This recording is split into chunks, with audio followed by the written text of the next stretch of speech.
সুপ্রিয় দর্শক শ্রোতা, আসসালামু আলাইকুম। দেশ ও দেশের বাইরে থেকে যারা এই মুহূর্তে আমাদের এই ভিডিওটি দেখছেন তাদের সকলকে জানাচ্ছি প্রাণঢালা শুভেচ্ছা অভিনন্দন।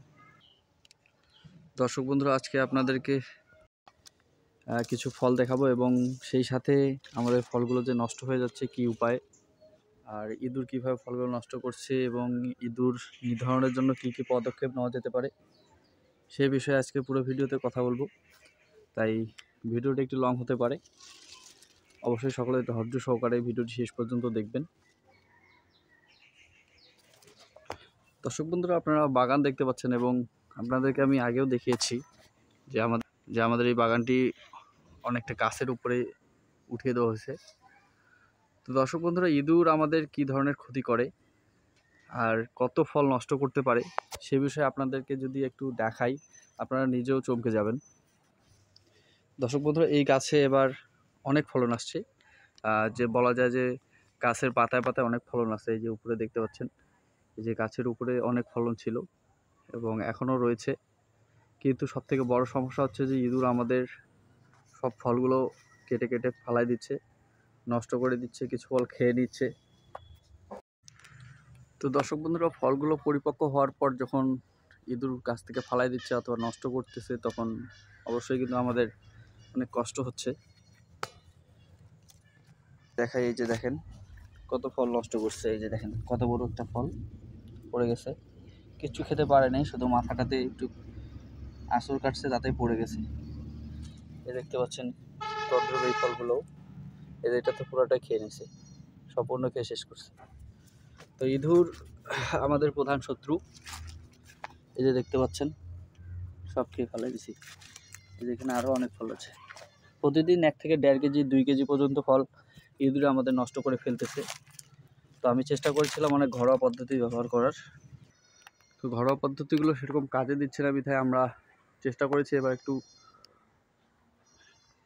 ওষুধের দোকান থেকে কিছু শক্তিশালী ওষুধ ক্রয় করার জন্য। তো আমি আজকে এই ভিডিওতে দেখাবো যে এই গাছের উপরের ইঁদুরগুলো কীভাবে মারবেন এবং কী সিস্টেমে ওষুধগুলো তৈরি করবেন সে বিষয়ে আজকে সম্পূর্ণ ভিডিও দিচ্ছি। অবশ্যই আপনারা ধৈর্য সহকারে দেখবেন। দর্শক বন্ধুরা, এই যে দেখতে পাচ্ছেন উপরে ফলগুলো কিন্তু লাল হয়ে গেছে, যেগুলো কিন্তু কালার চলে আসছে। তো এইভাবে অনেক কালারফুল ফল পড়ে যাচ্ছে প্রতিদিন, যেগুলো পেকে গেছে। তো দর্শক বন্ধুরা, এই গাছটাতে অনেকগুলো ফল আছে। এই যে উপরে আপনারা লক্ষ্য করতেছেন ফলগুলো অনেক বড় বড় সাইজের ফল। তো এই ফলগুলো কিছু ফালাতে পারেনি তেমনটা, এই যে দেখতে পাচ্ছেন সাইজগুলো অনেক বড়। তো এই গাছে অনেক ফল ফালাই দিছে, এই যে দেখুন, কারণ ইঁদুর অনেক ভারী, এরা ফলের উপরে বসলে ফলটা অটোমেটিক পড়ে যাবে। সেম একই অবস্থায় যে এখানেও দেখতে পাচ্ছেন পুরো ফলটা খাওয়ার চেষ্টা করছে, কিন্তু একটু টক বেশি থাকার কারণে খেতে পারেনি। তো এমন অবস্থায় ফলগুলো পাকলে একটাও রাখবে না, এই চেষ্টা করতে হবে। এই যে এই ফলটা পেকে গেছে, কিন্তু গাছ থেকে অটোমেটিক পড়ে গেছে। তো পাকা ফল ইঁদুরদের বেশি পছন্দ।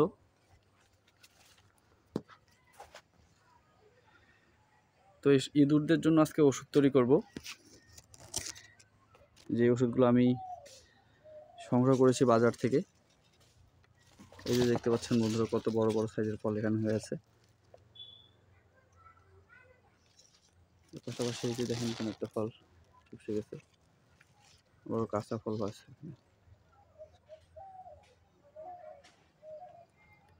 এই যে দেখুন দর্শক বন্ধুরা, উপরে কত বড় সাইজের ফল, মাশাআল্লাহ অনেক বড় হয়েছে। এই যে ভিতরে আবার একটা ফল পাকে গেছে, যে দেখতে পাচ্ছেন কালার চলে আসছে।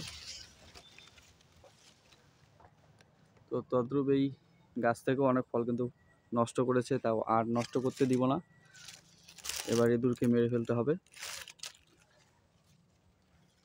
এই যে দেখতে পাচ্ছেন এই গাছের উপরে সব থেকে বেশি সমস্যা, যে এই গাছের উপরে যে ফলগুলো আছে এই ফলগুলোকে বেশি পরিমাণ নষ্ট করতেছে। তো চেষ্টা করব এই গাছে ইঁদুরগুলোকে মারার জন্য, এখানে ওরা বাসা তৈরি করছে। চলুন তাহলে দেখা যাক বন্ধুরা, এবার ইঁদুরের ওষুধ তৈরি করার জন্য, অর্থাৎ ইঁদুর মারার ওষুধ তৈরি করার জন্য কি কি উপকরণ আমাদের লাগতেছে। দর্শক বন্ধুরা, ইঁদুরকে ইঁদুরের ওষুধ তৈরি করার জন্য এই উপকরণগুলো আমি এখানে রেখেছি। এখানে 2 কাপের মতো চানাচুর আছে, বেশি বাদামযুক্ত চানাচুর। এর পাশাপাশি বেশি গন্ধযুক্ত যে পুঁটি মাছের যে শুটকি রয়েছে, এই শুটকিগুলো আমি রেখেছি এখানে। এবং আপনারা দেখতে পাচ্ছেন এই যে এগুলো হচ্ছে ওষুধ, এগুলো হচ্ছে ওষুধ। এগুলো একটাতেই এই যে এক পরিমাণ কাপের সাথে একটা করে এগুলো দিতে হবে এবং একটি আমি শুটকির সাথে মিক্স করব। তো এগুলো বেশি পরিমাণে দেওয়া যাবে না। আপনারা যদি বেশি পরিমাণে দেন তাহলে ইঁদুর কিন্তু খাবে না। অবশ্যই আপনাদেরকে কম পরিমাণে দিতে হবে এবং যাতে ইঁদুর বুঝতে না পারে যে এর ভিতরে ওষুধ দেওয়া আছে। দর্শক বন্ধুরা, ইঁদুর মারার ওষুধ কিন্তু খুবই বিষক্রিয়া, এই জন্য আপনারা এভাবে হাতে পলিথিন বেঁধে নেবেন। নেওয়ার পর আমি এখানে ঢাললাম, অনেকগুলো পরিমাণ হয়ে গেছে।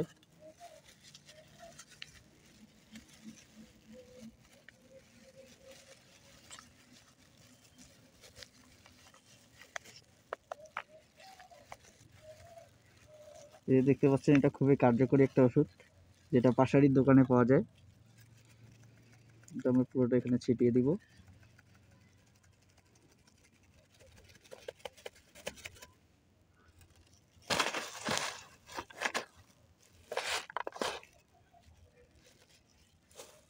একইভাবে এটাও দেওয়া হবে।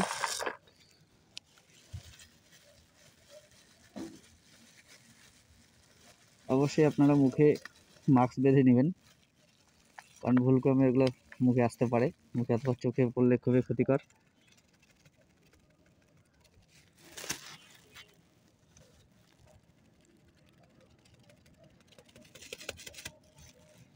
সম্পূর্ণটা এখানে দিয়ে দেওয়ার পর সুন্দরভাবে মেখে নিতে হবে।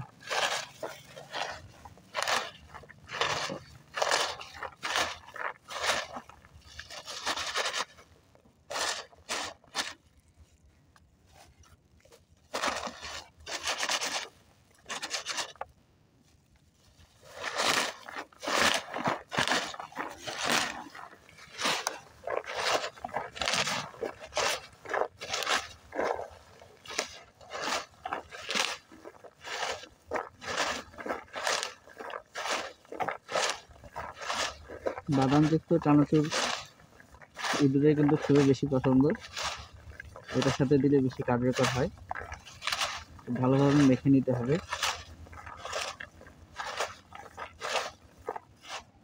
কিছুটা হয়ে গেছে। এই বিষক্রিয়াটা যে এত, যেটা মনে করেন ইঁদুর অল্প পরিমাণ খেলেও কিন্তু মরে যাবে। দর্শক বন্ধুরা, আপনারা দেখতে পাচ্ছেন যে শুটকি মাছ, এই শুটকি মাছগুলো আমি এখানে মেশাবো এখন।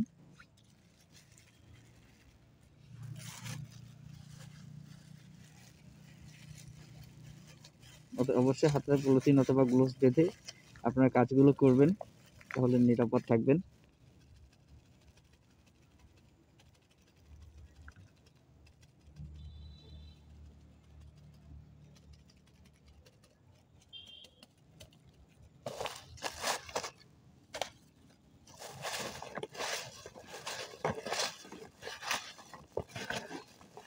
পুরো শুটকি মাছগুলোর সাথে সম্পূর্ণভাবে মিশিয়ে নিতে হবে।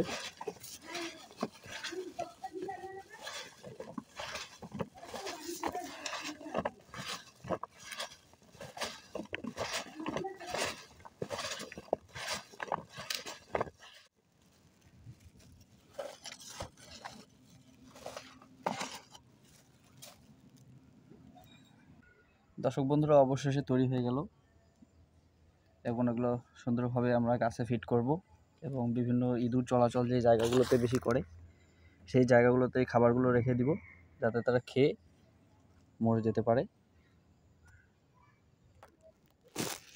দর্শক বন্ধুরা, এই মাছগুলো আমি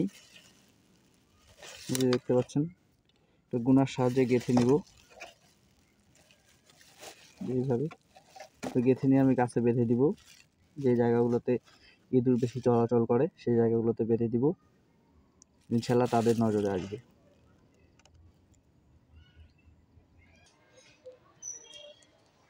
দর্শক বন্ধুরা, এই গাছের উপরে সব থেকে বেশি ফল এবং এই ফলগুলোই নষ্ট করতেছে বেশি। তো আপনি যে দেখতে পাচ্ছেন, এটা আমি বেঁধে দিব গাছে।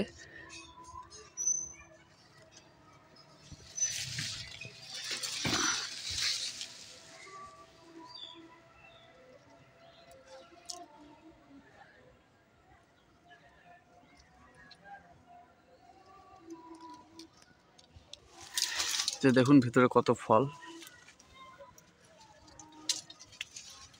ভিতরে অনেক ফল রয়েছে।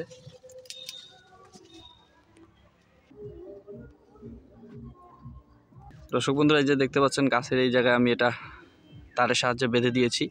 এই জায়গাগুলোতে ডালের, গাছের যে বড় ডালগুলো রয়েছে তার মেইন শাখাগুলো রয়েছে, সেই ডালগুলোতে ইঁদুর বেশি চলাচল করে।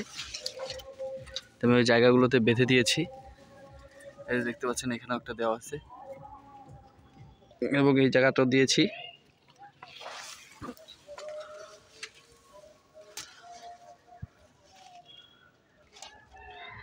দর্শক বন্ধুরা, এই যে চানাচুর যেগুলো রয়েছে, এই চানাচুরগুলো আমি একটা পটের মাধ্যমে এখানে কিছু রেখে দিব এবং আমাদের ঘরের যে ছাদ রয়েছে ছাদে দিব এবং গাছের গোড়ায় যে গোড়াতেও দিব। তো প্রিয় দর্শক বন্ধুরা, কেমন লাগলো আজকের ভিডিও অবশ্যই আমাদেরকে কমেন্ট করে জানাতে ভুলবেন না। আর দেখা হচ্ছে পরবর্তী একটি গুরুত্বপূর্ণ ভিডিওতে। সে পর্যন্ত সকলে ভালো থাকবেন, সুস্থ থাকবেন এবং আমাদের এই ছোট্ট চ্যানেলটির সাথেই থাকবেন। ধন্যবাদ সবাইকে।